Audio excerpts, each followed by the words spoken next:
Thank you, Nick. All right, I want to talk now about the biggest story in Houston right now, the ongoing saga with the suspended cases with HPD. Now, the latest is that we have an independent city panel investigating a timeline here, Liliana, of at least 8 years plus. That's what we know right now, 260,000 plus suspended cases. Liliana Pearson has been leading our coverage on this.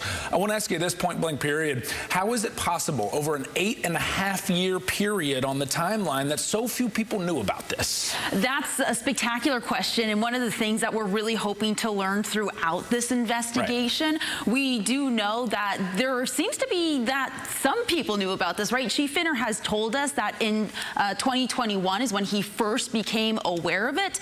The concern now, and really what we're trying to learn, is what exactly happened to make sure his directives were followed in 2021 when he told his command staff to stop using his code. This is what he says that because they told we know them. They didn't stop when Finner says that he told them to stop in 2021. That's right. And one of the issues here is he says that he issued a verbal command. There doesn't seem to be any paperwork following up on this. And we did find in the handbook that is still in circulation for law enforcement right now, you can find that code in there telling you how to use it.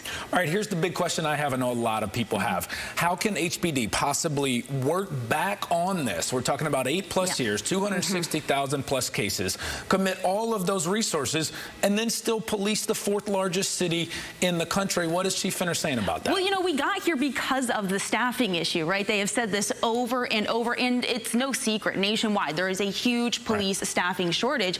Finner has said right now his department looks like, quote, Swiss cheese. That's how he's describing all the holes that are in this department, because he has to pull so many resources to try to now look into this investigation. So the reason that we aren't able to look into all these suspended reports is because they didn't have enough investigators. Now 32 investigators have been pulled just to look at this situation alone, which I think does beg the question of what's going to happen with the day-to-day crime. Another question we're really hoping to learn soon. And I want to touch on that briefly before we wrap up, because again, there's other parties here. The police union, Mayor John Whitmire, he's made this whole platform about public safety and crime.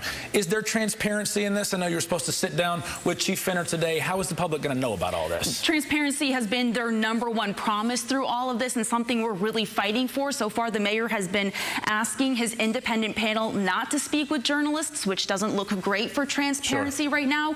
I was supposed to sit down with Chief Finner today. That was postponed because of the weather.